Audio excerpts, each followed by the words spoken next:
आज हम बात करने वाले हैं विप्रो के बारे में। आप लोग सब वाकिफ़ हैं विप्रो से। विप्रो इंडिया का सब तीसरे नंबर पे है आईटी कंपनी में। करीब 2002 में जब स्टार्ट हुई थी कंपनी, स्टार्ट पहले हुई थी लेकिन फाइनेंशियली शो करना चालू किया 2002 में।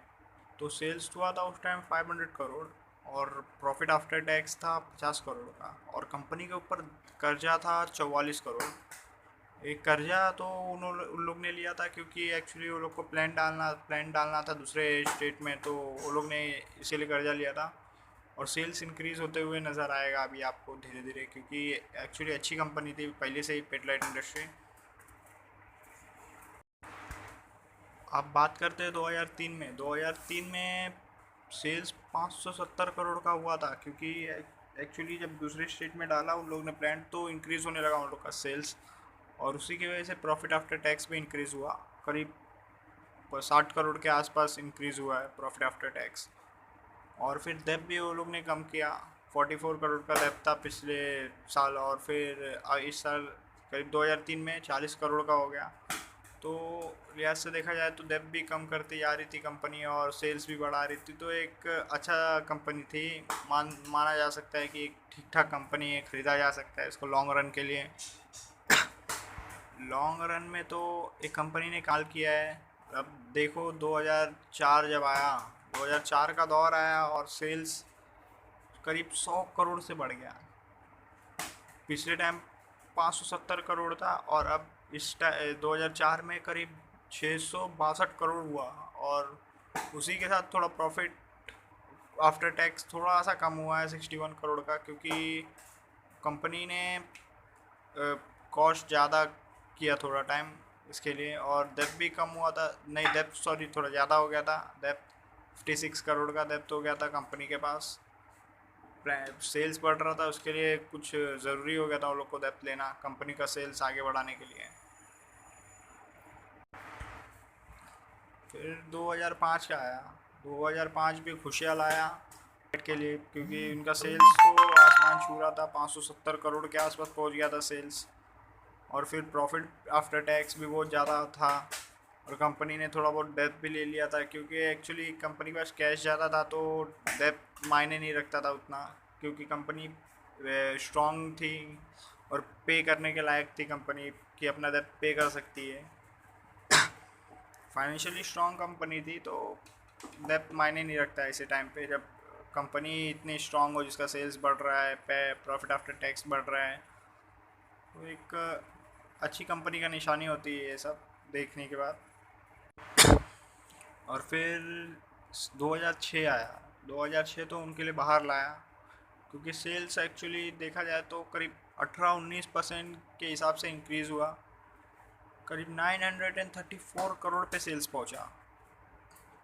और उसकी एक बात ये थी कि वो लोग ने जहाँ और एक और जगह स्टेट में प्लान डाला था वो लोग ने, मतलब अब एक्सपांशन चालू था कंपनी का, और अच्छा खासा एक्सपांशन हो रहा था। वो सेल्स इंक्रीज हो रहा था, प्रॉफिट आफ्टर टैक्स 86 करोड़ पे पहुंच गया, और तब भी रिड्यूस किया वो लोग ने। तो एक लिहाजे में देखा जाए तो एक अच्छी कंपनी यही होती है जिसका सेल्स बढ़े, डेप्थ कम रहे और प्रॉफिट आफ्टर टैक्स बहुत ज़्यादा रहे। और फिर साल आया 2007 का, और ये देखा जाए तो बहुत ज़्यादा ही अच्छा साल रहा कंपनी के लिए, क्योंकि इसका सेल्स करीब 25% के हिसाब से इंक्रीज़ हुआ 2007 में, और पहुंच गया 1267 करोड़ पे। और प्रॉफिट आफ्टर टैक्स भी इंक्रीज़ हुआ करीब 28%। 28%, लेकिन हाँ डेप्थ लिया है लोग ने, क्योंकि ये लोग को लगा कि अब एक और जगह प्लान डालना चाहिए। जब एक्सपेंशन चालू था ये लोग का पिडलाइट इंडस्ट्री का, वो टाइम पे एक्सपांड हो रहा था, अब ज़्यादा ही एक्सपांड कर रहे थे, तो वो लोग को डेप्थ लेना पड़ा। और सेल्स अच्छा हो रहा था तो डेप्थ ले रहे थे। और फिर दौर आया 2008 का, और ये लोग का सेल्स इंक्रीज़ हुआ करीब 31% के हिसाब से, और सेल्स डायरेक्ट पहुँच गया 1739 करोड़ के आसपास। और प्रॉफिट आफ्टर टैक्स भी इंक्रीज़ हुआ है लोग का, क्योंकि जब सेल्स इंक्रीज़ होता है तो प्रॉफिट आफ्टर टैक्स तो लिहाजा है कि इंक्रीज़ होगा। लेकिन ये लोग की एक खास बात थी कि डेप्थ भी इंक्रीज़ किया है लोग ने साथ में। और डेप्थ इसलिए इंक्रीज़ किया था कि ये लोग को कुछ प्रॉब्लम ना हो मनी मनी को लेके। एक्सपेंशन चालू था वो टाइम पे, तो मनी को लेके कुछ प्रॉब्लम ना हो, तो इसलिए ये ख्याल रखते हुए ये लोग ने डेप्थ लिया था। और फिर दौर आया 2009 का। 2009 में भी सेल्स इंक्रीज़ हुआ अच्छा खासा। कैश फ्लो जनरेट नहीं किया था 2009 में, क्योंकि से इतना ज़्यादा इंक्रीज़ नहीं हुआ था सेल्स। सेल्स इंक्रीज़ हुआ करीब 13% के हिसाब से 2009 में, और पहुंच गया 1998 करोड़ पे। और प्रॉफिट आफ्टर टैक्स 110 करोड़ पे पहुंच गया। फिर थोड़ा सा गिर गया और डेप बढ़ा दिया है लोग ने, 608 करोड़ तक कर पहुंचा दिया। और कंपनी के पास कैश था वो टाइम पे कि डेप पे कर सके, और एक्सपांड कर रही थी, तो एक और वजह था कि और सेल्स होगा और बढ़ेगा सेल्स तो डेप पे कर सकती है। तो देखा जाए तो एक्चुअली थोड़ा सा अब डेप ज़्यादा हो गया था कंपनी के पास। और फिर साल आया 2010 का, और ये साल तो इनके लिए बाहर लेके आया क्योंकि इनका सेल्स करीब 17% इंक्रीज़ हुआ, 2250 करोड़ तक पहुंचा। और प्रॉफिट आफ्टर टैक्स 270 करोड़ तक पहुंचा। और प्रॉफिट आफ्टर टैक्स तो एक्सपेंशन एक कॉन्ट्रैक्शन किया है लोग ने एक्सपेंडिचर में, इसके लिए पहुंचा। और डेप्थ भी कम किया वो लोग ने, 468 करोड़ पे ला दिया डेप्थ, करीब 33% कम कर दिया डेप्थ ये लोग ने एक ही साल के अंदर अंदर। और एक ठीक ठाक कंपनी हो गई थी अब, क्योंकि एक्चुअली डेप्थ कम कर रहे थे वो लोग, सेल्स बढ़ रहा था और फिर कैश बढ़ रहा था वो लोग के पास। और दौर आया 2011 का, और 2011 ने भी बाहर लाया कंपनी के लिए। 2200 से 2687 करोड़ पे पहुंच गई सेल्स कंपनी का। और फिर प्रॉफिट आफ्टर टैक्स भी इंक्रीज़ हुआ। और हालांकि बात ये अच्छी रही कि डेप्थ लोग ने कम किया 335 करोड़ का। अगर ये टाइम पे भी अगर कोई कंपनी लिया रहता है ये, तो करीब उसको 50 गुना रिटर्न मिला रहता है ये टाइम तक, 2020 तक। सोचो इतना ज़्यादा कमा के दिया पिडलाइट ने, पिडलाइट कंपनी ने 50 गुना रिटर्न। और डिविडेंड अलग से, डिविडेंड भी बहुत अच्छा खासा दिया है, मेंटेन करके रखा था ये लोग ने। कुछ वो टाइम पे कुछ 3% का डिविडेंड मेंटेन करके रखा था, और बहुत होता है। और फिर साल आया 2012 का, और सेल्स इंक्रीज़ हो गया 3107 करोड़ तक। और प्रॉफिट आफ्टर टैक्स इंक्रीज़ हुआ क्योंकि ये लोग अब एक्सपेंशन हो रहा था, तो ये लोग ने एक्सपेंडिचर कम करना चाहा और सेल्स को कम कर, सेल्स बढ़ा दिया और एक्सपेंडिचर कम किया, तो प्रॉफिट आफ्टर टैक्स बढ़ गया। और डेप्थ भी कम किया है, वो भी कॉन्ट्रैक्शन में ही आता है, एक्सपेंडिचर कॉन्ट्रैक्शन में। और 152 करोड़ तक डेप्थ पहुंचा। मतलब सोचो कितना, करीब आधा कर दिया डेप्थ एक साल के अंदर अंदर ये लोग ने। और ये लोग का प्लान हो गया था कि डेप्थ बहुत कम कर दिया जाए, और वो लोग ने करके भी दिखाया। और 2013 का दौर आया, और फिर ये लोग का सेल्स फिर आसमान छूने लगा, 3900 करोड़ का सेल हुआ। और प्रॉफिट आफ्टर टैक्स 396 करोड़ रहा, क्योंकि ये लोग डेप्थ कम करते जा रहे थे, तो एक्चुअली ये लोग कॉन्ट्रैक्शन कर रहे थे एक्सपेंसेस में अपने कटौती करने के वजह से ये लोग का प्रॉफिट आफ्टर टैक्स बढ़ते जा रहा था, सेल्स भी बढ़ते जा रहा था ये लोग का। और एक मैनेजमेंट अच्छी थी, इसके लिए बोला जा सकता है कि कंपनी फोकस कर रही थी डेप्थ रिड्यूस कर देंगे तो कुछ प्रॉब्लम ना होगा आगे चल के कंपनी को।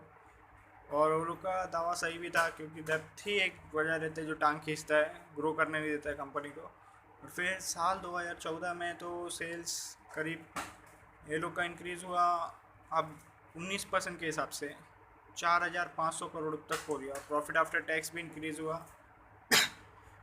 प्रॉफिट आफ्टर टैक्स तो अच्छा खासा इंक्रीज़ हुआ, करीब ये भी इंक्रीज़ हुआ 16% के हिसाब से, अगर आप देखने जाओगे तो कंपेयर करने जाओगे तो। और डेप्थ हो गया करीब 25 करोड़ रुपए का डेप्थ कम किया है लोग ने 2014 में।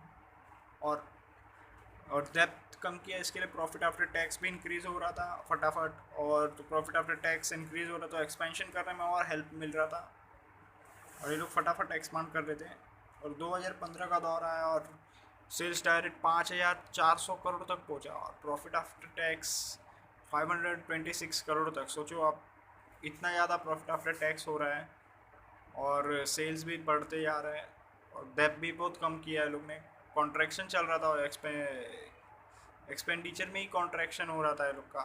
जब कंपनी ग्रो कर चुकी थी और ये टाइम पे एक्सपेंशन कम कर एक्सपेंसेस कम करने की कोशिश कर रही थी और कंपनी ने करके भी दिखाया, क्योंकि देख सकते हो आप डेप्थ कम किया है कंपनी ने, प्रॉफिट आफ्टर टैक्स बढ़ाया है और फिर सेल्स भी बढ़ते हुए नज़र आ रहा है आपको।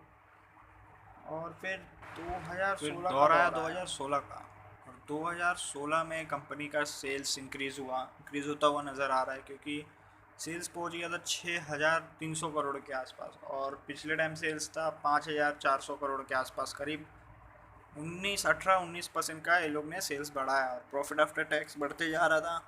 और कंपनी ने थोड़ा सा डेप्थ ले लिया, शॉर्ट टर्म डेप्थ लिया था वो टाइम पे, क्योंकि वो टाइम पे डेप्थ सस्ते में मिल रहा था शायद, इसके लिए लिया था। और सोचा कि कुछ काम कर दिया जाए, कम कर दिया जाए, सॉरी सेल्स बढ़ा दिया जाए।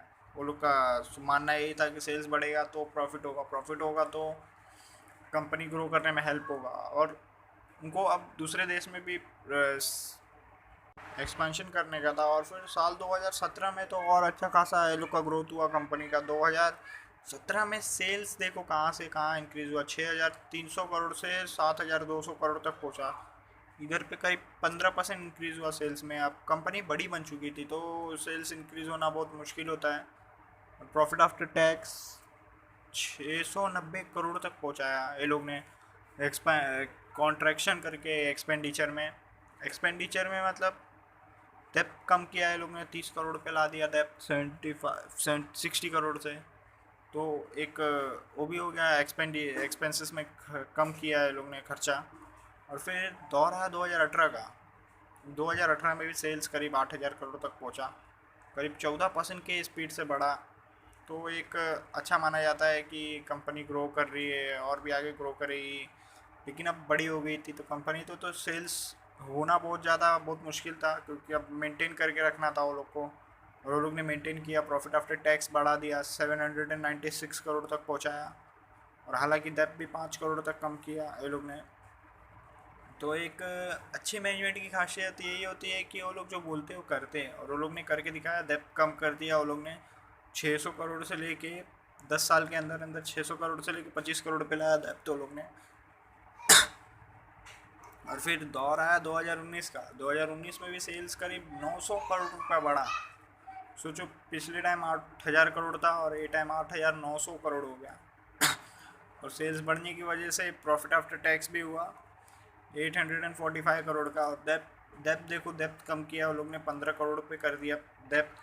तो इसके वजह से भी एक वो हो जाता है, इमेज क्रिएट हो जाता है अच्छा खासा कंपनी का पब्लिक के नज़र में कि हाँ ये कंपनी बहुत अच्छी है तो इसे ख़रीदना चाहिए। और इसी की वजह से ख़रीदे पब्लिक लोग ने और शेयर का प्राइस बढ़ गया और कंपनी का वैल्यूएशन बहुत ज़्यादा ऊपर पहुंच गया। और जो अगर करीब जो 2001 में अगर शेयर खरीदा रहता है पिडलाइट इंडस्ट्री का, उसको करीब 800 गुना के आसपास रिटर्न मिला रहता है, जो 800 गुना। और फिर दौर आया 2020 का।